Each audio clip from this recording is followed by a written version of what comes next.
This meeting is being recorded. And don't serve fast and excited! Ladies and gentle foods, grab your snacks and clear your plates! Oh, it's time!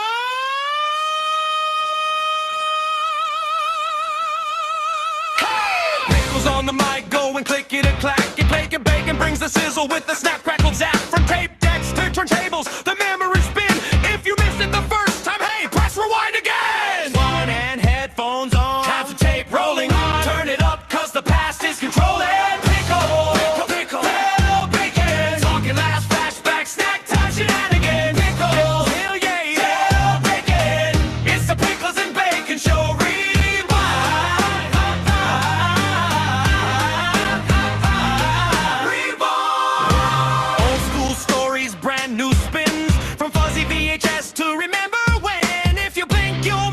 Joke or freak, so keep those eyes wide like a Saturday TV. Bubba, bubba, bubba, bang, boing, boing. Hot squat. Bubba, bubba, bubba, bang, beep, win, win, win, win. Back it up and laugh again. Pickle, pickle, pickle, hell, bacon. Jokes on replay, no expiration date. Tickle, willpower, hell, bacon. It's the Pickles and Bacon Show.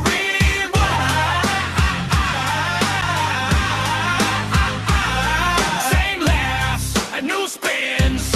If it's funny twice, play it again. Yeah, boing. Go click, play at the bottom. It's the Pickles and Bacon Show.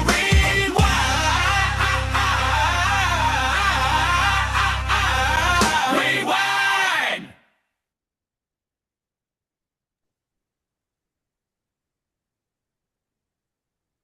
Hey guys, it is Deke and Pickles, and we are back again. Let me rename myself really quickly. How are you today? I think I'm frozen. You're not frozen, I can see you. No, my picture right here on my side's frozen. Oh. Okay, I'm just waiting to do this. I love this album, and I can't wait to talk about it. Okay, so tell them what we're doing today. We are reviewing this Taylor Swift album, Life of a Showgirl. Yes. And it was Deke's first time listening to the album yesterday, right? Yep. All right, so let's start the show the same way that we always do. Tell me what you know about Taylor Swift and this album. Well, I know Taylor Swift is a very highly regarded entertainer. I think she's to the new generation what Elvis and Michael Jackson were back in the day. And I'm saying that with the humblest of respect. Yeah, that is true. That is true. So this is Taylor Swift's 12th studio album. This one came right off the heels of the Eras Tour and Taylor getting her masters back. So this is the first album of the new era. It's also the new album that is all about her love for Travis Kelce or whatever. So let's start the show by checking Wikipedia. Let me make sure that you can hear me. Hold on a second. Okay. All right, so I'm going to share my screen. We're going to visit the Wikipedia page. Can you hear me? I can hear you. Okay, so let's take a look at Wikipedia. So, according to Wikipedia, The Life of a Showgirl is the 12th album by the American singer-songwriter Taylor Swift. It was released on October 3rd, 2025 from Republic Records. Swift recorded it in Sweden with the producers Max Martin and Shellback during the European leg of the Eras Tour in mid-2024. Inspired by the tour and her romantic relationship with the football player Travis Kelce, she conceived The Life of a Showgirl as a vibrant and lively album that reflected her triumphant state of mind. Musically, The Life of a Showgirl is a soft pop and soft rock record about Swift's fame and commitment to love. Its songs features new wave leaning arrangements and minimalist production built around pianos, guitars, banjo, synths, and strings and keyboards. The album's title track features guest vocals from Sabrina Carpenter, Swift Who? adopted a flamboyant showgirl inspired art direction for the album collaborating with fashion photographer Merritt and Marcus. Journalists describe it as the most productive and glamorous visual aesthetic of her career. Swift announced the album on Kelsey's podcast, New Heights, on August 13th, 2025. She supported the album with interviews on talk shows and radio programs and released promotional film. The official release party of a showgirl, which grossed over $50 million worldwide. 3 singles so far were released. The U.S. Billboard Top 100 number ones, Fate of Ophelia, Opalite, and the top 3 entry, Elizabeth Taylor. The album polarized music critics. Praise was directed at its breezy sound and lighthearted lyrics, with criticism dubbed as regression from Swift's previous work. The Life of a Showgirl topped charts and received multi-platinum certifications across Americas, Europe, and Asia Pacific. In the United States, it became the fastest-selling album in history, moving over 4 million album equivalent units in its first week. It's become Swift's 15th number one album on the Billboard Hot 200 chart, and the most for any soloist, and spent 12 weeks to top the charts. The album's songs occupied the top 12 spots of the singles charts in Australia, Canada, and the United States. The Life of a Showgirl has become a global best-selling album of 2025 and won various awards, including Premios Odeon, a Japan Gold Disc album, and 2 iHeartRadio awards. All right, so that's a little bit about that. All right, so the first song on the album.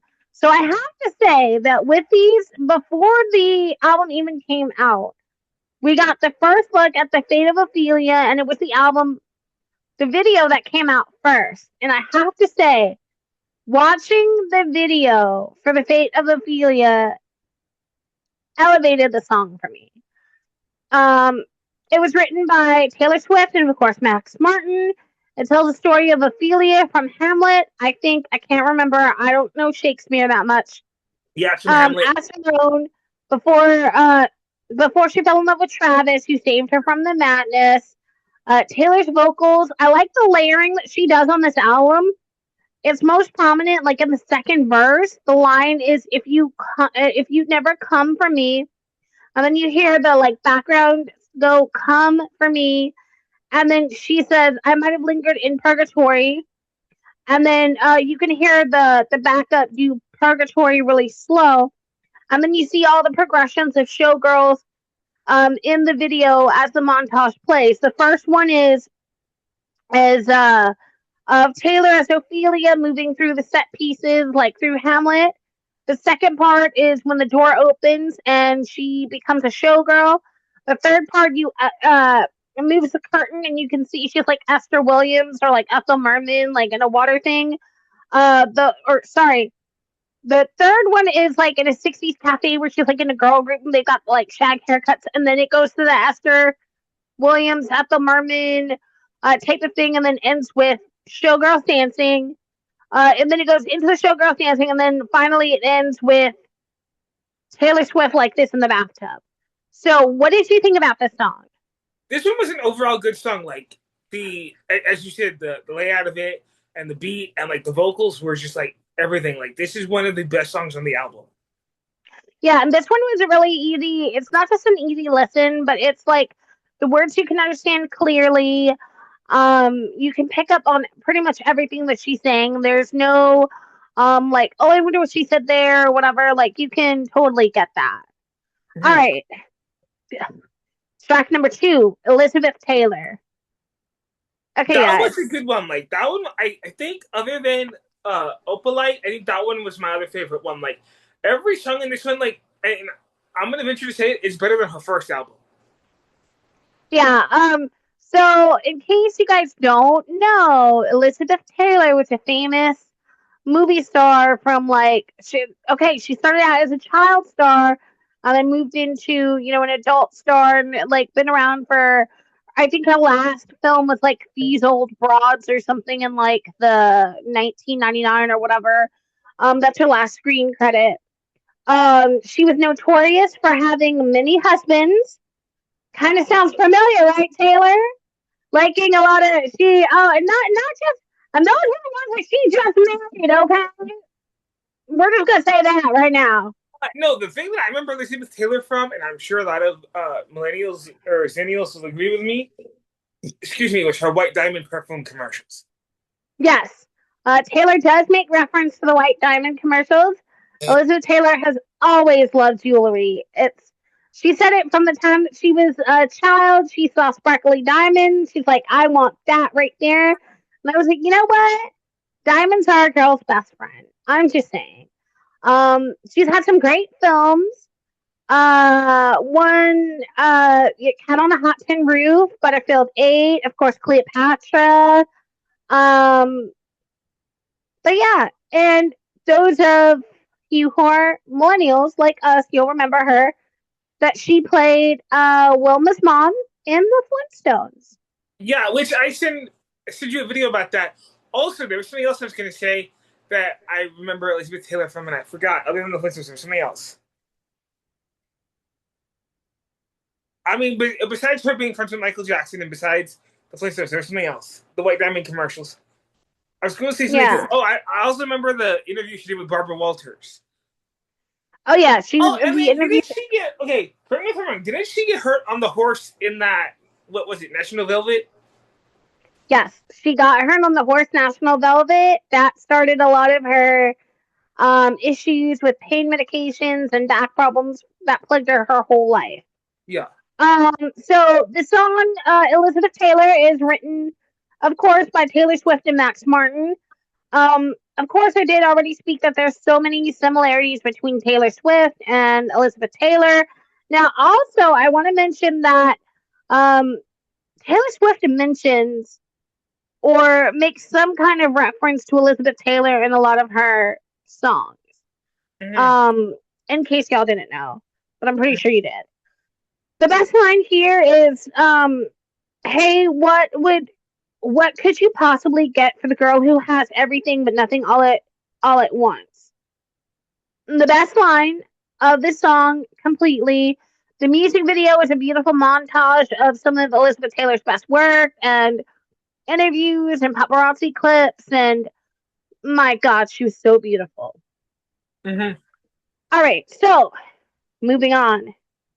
My favorite, Opalite. That's a good one too. Like, I love the video for that song. It's hilarious. I love the dance sequences. And could we give the biggest shout out to Cillian Murphy? Like, he's an actual sport for being in that freaking video. Oh my God. Like, Cillian Murphy, first of all, I've loved Cillian Murphy since I go all the way back to Cold Mountain when he made his debut in movies, when he played that one soldier, and then Girl with the Pearl Earring. Y'all look that shit up because I go way deep with my Cillian Murphy lore. I've been here, okay, where y'all have been. Anyways, of course, him as Scarecrow in the Batman series. Yes.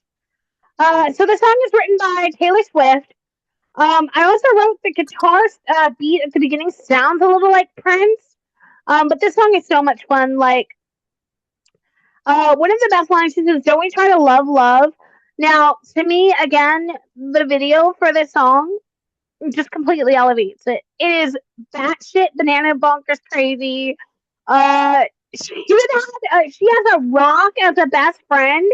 Literally, even Elmo was like, Taylor, we have to talk about this. And I was like, man, Taylor, you've had a lot of beef with everyone, but now you're beefing with Elmo. You need to stop. It needs to stop. The Domhnall Gleeson, who plays the male lead in the film and in the video, was so adorable. The part where they're dancing and he has this look on his face, I just know he was cracking up. He wanted to laugh so hard. He was smiling big, like, I did it. Like, I spoke it into existence.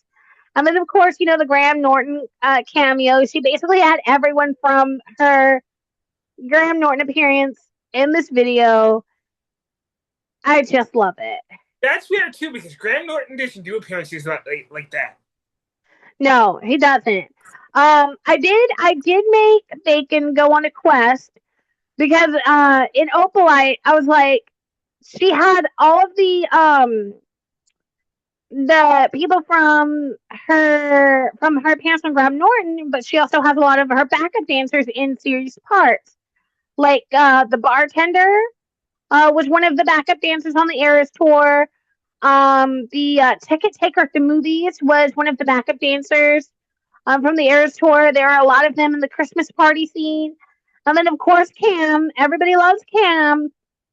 He was the judge at the dance competition, and he was the best judge because everyone's like, Taylor, move, we need to see Cam.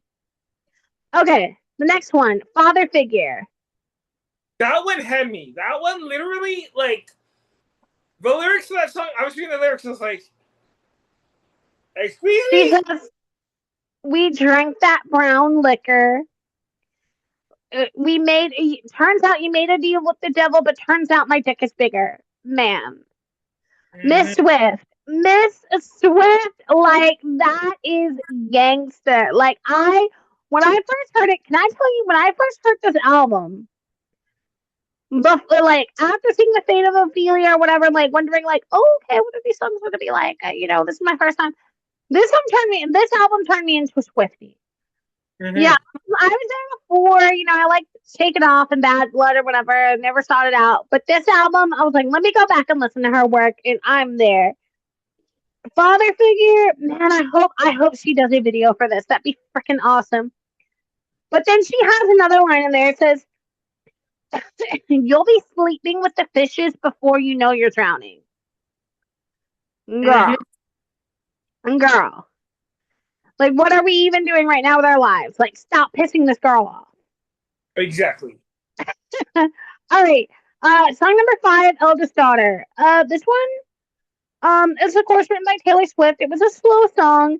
To me, just a little like to bring everybody down a little bit from the high of the first couple songs, kind of to like, okay, she's the eldest daughter. She protects the family, of course. She fell in love, all that stuff. Just a little feel good song. Moving in to track number 6. Okay, so track number 6 was the one that I told you to pay attention to. Yes. Ruin the Friendship. So what did you think about this song? That one was a very interesting song. Like, that one, it had so many ups and downs, like the whole album did. But that song in particular, like, it just had you, like, at the end of your seat, like, what? Yeah, because this is apparently based on a true story. I'm sorry, I didn't look this part up beforehand, but Taylor was friends with a guy, she talks about them going driving, and his smile was really wide, and they were having fun and all of that stuff. But long story short, the person, I guess, who the song is about, unalived himself, and she went back to the funeral later, and she was like, oh, I should have ruined the friendship, I should have kissed you anyways. When I first heard the song, I was like, okay. I was like, this is a little like, I guess this is one of her. I think on every album she has at least one song where she does like a throwback song of like her being in like high school or whatever. This was that throwback song, but I was like, okay, just a little, palette cleanser. Okay, but the thing people need to understand about Taylor Swift is, I feel like she's also in a way kind of like the Beatles. Like, she's very diverse. Like, if you listen to some of her early stuff, she's country. And then she slowly evolves from country to rock to pop. Like, she's all over the place. Yeah, she does. She's very all over the place. All right, so the next one was track number 7, Actually Romantic.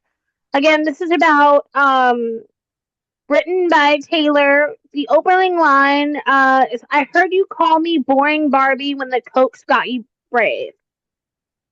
Who? Say his name. Say his name, Taylor. I gotta go talk to this person real quick. Cause who? Who said that? Who said that, Taylor? I think this is about her before she met Travis and after she broke up with Joe. Like the lore's like she apparently dated this guy, Matty Healy.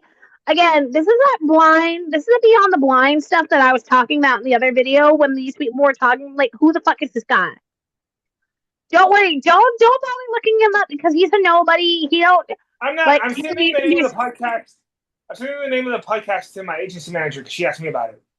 Like you could do so much better, and you did with Travis because at least Travis is sort of decent to look at. I mean, I know a couple of things for sure. He'll wait in the truck and he'll hold your purse. I know that for sure. All right. Moving on to number 8. Wish list. This is Taylor Swift literally saying, like, laying it all on the line for Travis. She wants kids. She wants to have a couple kids and have the whole block looking like him. Okay, bold. We'll revisit that later in a minute because I'm like, okay, Taylor. Clearly not making music for the kids here, but that's okay. We're all allowed to grow up. We're allowed to grow up. What did you think about Wish List? I thought it was actually really interesting. Like I said, this one was one of her best songs on this album. Like it truly was. Like one of more so. I liked all the other songs except for the one at the end, like I told you. But like this one was like one of those end all be all songs. Yeah. All right. Track number 9, Wood. The first time when I first got the Life of a Showgirl and I played it on Spotify, and I heard that beat, I was like, what the? I was like, Taylor, I know this song. I'm like, this is I Want You Back from the Jacksons. Like, what are we doing? It is. It was literally I Want You Back. Like This I heard it, I was song like, is about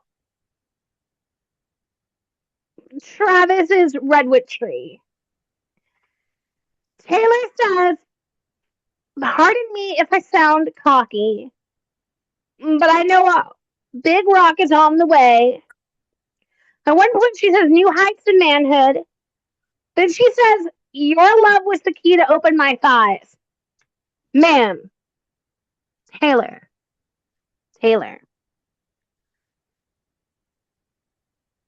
You dated all these men. Everyone from Jake Gyllenhaal to the guy from Twilight. You mean to tell me this is the first time any of them were like they had a redwood tree? Girl, we need to have a serious discussion because what the hell is going on with these dudes? What is going on with these dudes? I'm not commenting. I'm staying out of this one. And pardon me if I sound cocky, ma'am. Like, you don't, I got your drift what you were saying there, girl, but I'm like, she just insulted all those dudes. I'm just saying. Including Hiddleston. Oh my god, girl, get that redwood tree. All right, girl. All right, we're gonna take it down a notch. Number 10 is canceled. This song really made me giggle because she's like, I like my friends cloaked in Gucci and in Scandal. Like, hello, can you get me on that list? I don't even need to be canceled. I'll just be there just wearing Gucci. You know what I'm saying? But this was a good song. That line, she says, things are getting she says, and the good things that she does, this is like her parasocial relationship with the media. Like if she's doing good, you know, she gets clicks and media attention or whatever. But then if she's bad, her exact words in the song were she's tone deaf, and out of sync, let's fucking off her. Like, girl. I mean, like, we'll cancel you for real shit, but not like that. Okay, moving on. But Number haters be hating, and as someone who has TikTok, I'm gonna say this: haters be hating. the amount, we'll talk about this at the end. But anyways, okay. So number 11, the song "Honey," again written by Taylor Swift. To me, the song was about safe places and how Travis changed her life, but then it's also a way of.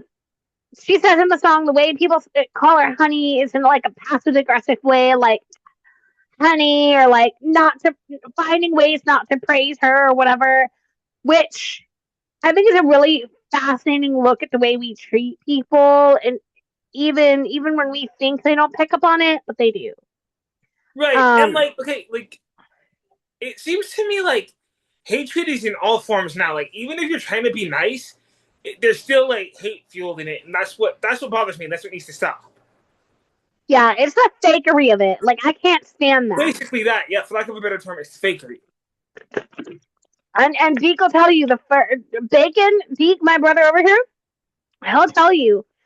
I don't know how many times I've been like, oh, they're lying. Oh yeah, like look like the way they are. pick up on it from like just like one simple word. She's like, oh, they're lying, or oh, I don't trust them, or oh, they're fake. Look at them. Look at how they are. Look at how they are. Like look at the way. Like I can spot it a mile away. Like it's in mannerisms or even the way they laugh. Like if someone tells them a joke, listen to the way they laugh. You know what I'm saying? I'm like, oh, that's fake. Like they rehearsed that. All right. Last but not least is the title track, "The Life of a Showgirl," written by Taylor Swift, Max Martin, featuring Sabrina Carpenter. Um, this song tells a story. It actually has three perspectives. It's the story about Kitty Finland, the actual showgirl. It's about the girl who's watching Kitty come out getting the autograph, but then I think there's also the concert promoter saying, "Listen, this life is not magnificent. It's going to chew you up and spit you out alive." The best part, I like the sequence "Are Forever." Thank you for the lovely bouquet. I'm married to the hustle, and that's the life of a showgirl. Like this is going to be her life for the rest of her life in this business, as the music business or whatever. That if you're going to be a part of her life, that you have to join it. Now I know that you said you didn't like this one because of Sabrina Carpenter, but I don't hate it.